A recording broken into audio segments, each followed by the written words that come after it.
आगामी लोकसभा चुनाव को लेकर के जहां एनडीए और महागठबंधन के लोग अपने अपने घटक दलों के बड़े नेताओं के साथ बैठक कर रहे हैं, यह रणनीति बना रहे हैं कि आने वाले लोकसभा चुनाव में हम किस तरह से उतरेंगे कि जनता का हमें आशीर्वाद मिलेगा और हम अधिक से अधिक सांसद जिता करके दिल्ली भेजने का काम करेंगे। बैठक में यह तय की जा रही है कि आप कितने सीट पे चुनाव लड़ेंगे और हम कितने सीट पे चुनाव लड़ेंगे। वहीं हिंदुस्तानी आवाम मोर्चा के कभी सुप्रीमो रहे जीतन राम मांझी और अभी पार्टी के अध्यक्ष डॉक्टर संतोष सुमन ने मात्र 4 विधायक लेकर के दोनों गठबंधनों को कह सकते हैं कि नाकों तले चना चबवा दिया है। आपको बताते चले कि डॉक्टर संतोष सुमन का इस्तीफा केवल इस्तीफा भर नहीं रहा है, जो राजनीतिक गलियारों से खबर और बड़ी अपडेट निकल करके आ रही है उसे मैं आपसे सुनाऊं। उससे पहले मेरा नमस्कार स्वीकार करिए। मेरा नाम मनमीत है और आप मुझे जनता न्यूज नेटवर्क के सहारे देख और सुन पा रहे हैं। आपको बताते चले कि डॉक्टर संतोष सुमन की बिहार के पूर्व मुख्यमंत्री जीतन राम मांझी के बेटे हैं और हिंदुस्तानी आवाम मोर्चा के अध्यक्ष भी हैं। उन्होंने इस्तीफा सरकार से यूं ही नहीं दिया है। आपको बताते चले कि जीतन राम मांझी का मुलाकात पिछले दिनों भारत के केंद्रीय गृह मंत्री से हुआ है और कयास यह लगाए जा रहे हैं कि उनका एक बड़ा डील हुआ है और वह डील खुल करके सामने आया है और तब यह बातें पूरे बिहार के राजनीतिक गलियारों में पसर रही है। और कहा जा रहा है कि रामविलास पासवान के बाद कोई मौसम को अगर पहचान रहा है, हाँ राजनीतिक मौसम को अगर कोई पहचान रहा है तो वहाँ अब जीतन राम मांझी फिट बैठ रहे हैं। जीतन राम मांझी अपने बेटे को सरकार से इस्तीफा यूं ही नहीं दिलवाया है और इस इस्तीफे का जो डील खुल करके सामने आया है, यह बताया जा रहा है कि अमित शाह से मुलाकात में जीतन राम मांझी को राज्यपाल बनाने की बात हो रही है और राज्यपाल बनाने पर डील हुई है। वहीं डॉक्टर संतोष सुमन को लोकसभा का सीट, गया लोकसभा का सीट देने की बात हुई है और इस पर दोनों बाप बेटे बिहार में राजनीति को एक अलग दिशा देने जा रहे हैं। आपको बताते चले कि आज दिल्ली में एक बड़ी बैठक होने वाली है और वह बड़ी बैठक भाजपा की तरफ से होने वाली है। आपको यह भी बताते चले कि उस बैठक में बिहार प्रदेश के भाजपा के बड़े बड़े नेता पहुंच चुके हैं और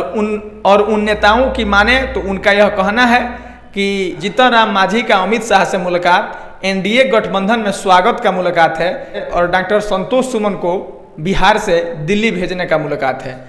जब यह बात खुल करके आई तो महागठबंधन में उथल पुथल मच गया। जो लोग कल तक कह रहे थे कि हिंदुस्तानी आवाम मोर्चा और डॉक्टर संतोष सुमन के इस्तीफे से बहुत बड़ी कोई झटका नहीं लगने जा रहा है, वे लोग इस बात को लेकर के अब चिंतित हैं कि जहां भाजपा एक बड़ा खेल करने जा रही है, जहां मांझी और पासवान वोटरों को लुभाने के लिए जीतन राम मांझी को राज्यपाल बनाने की बात कर रही है, जहां डॉक्टर संतोष सुमन को बिहार के मंत्री पद से इस्तीफा दिलवा करके सांसद का सपना दिखा रही है, इस बात को लेकर के महागठबंधन में उथल पुथल मच गया है और महागठबंधन इस बात के जवाब में अपनी तैयारी कर रहा है।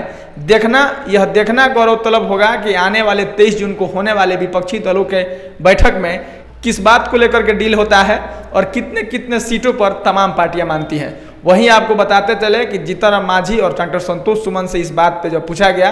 तो डॉक्टर संतोष सुमन ने सीधे तौर पे यह बात कहा कि मैं कल भी कहा था कि मैंने सरकार से इस्तीफा दिया है, मैंने महागठबंधन से इस्तीफा नहीं दिया है। और वहीं जब इस सवाल को लेकर के जीतन राम मांझी के पास जाया जा रहा है तो जीतन राम मांझी कह रहे हैं कि अमित शाह से मिलना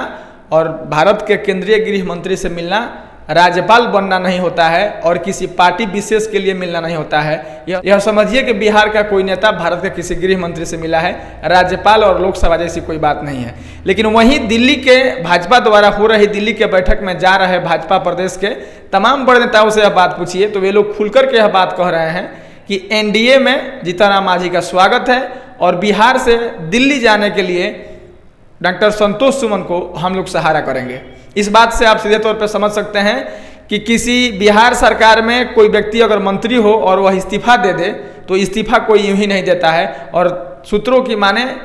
तो डॉक्टर संतोष सुमन को गया लोकसभा से एनडीए गठबंधन टिकट देकर के चुनाव लड़वाएगी और वहीं जीतन राम मांझी को किसी राज्य का राज्यपाल बनाने पर यह बात फाइनल हुई है। बहरहाल आगामी लोकसभा को लेकर के जो पटना के राजनीतिक गलियारों में प्रारंभिक बयानबाजी शुरू हुआ है और प्रारंभिक गुटों का बनना, सीटों का बंटवारा और किसी का इस्तीफा देना, किसी का मंत्री बनना, यह संकेत दे रहा है कि लोकसभा चुनाव को लेकर के दोनों गठबंधन अपने अपने तरीके से अपने चुनाव को लेकर के काम पे लग गई है। बहरहाल इस खबर में इतना ही। हम मिलेंगे फिर किसी नई वीडियो में। इस तरह की तमाम खबरों के लिए आप बने रहिए हमारे साथ। तब तक के लिए धन्यवाद।